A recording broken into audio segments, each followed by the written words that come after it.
Mr. Teglin? Where's Mr. Teglin? Oh, you're standing in him.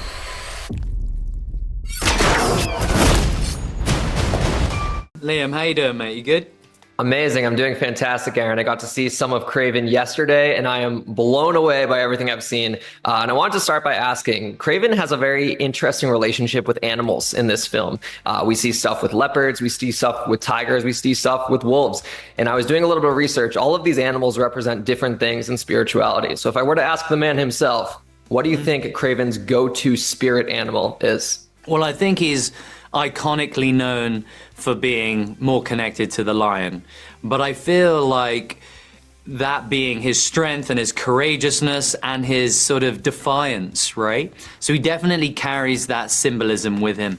Now, in our story, we'll give you the journey of how they become very closely intertwined, but it's more than that. I think it is more of a spiritual, intrinsic connection with every, you know, with all walks of life. But he's a wild man. I think when he hunts, he becomes the animal he's hunting in order to best take on their skill set and use it against them.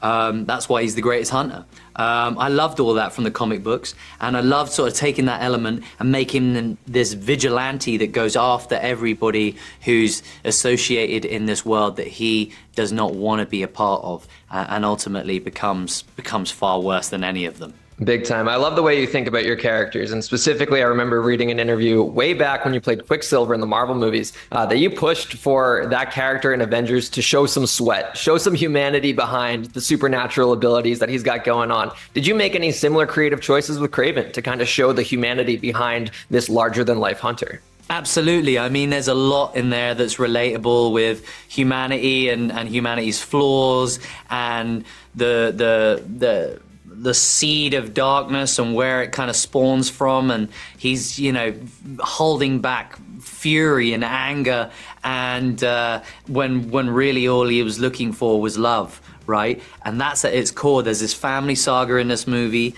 There's a beautiful story of with his younger brother. He's super protective and loving with his younger brother, and it's the only thing he cares about.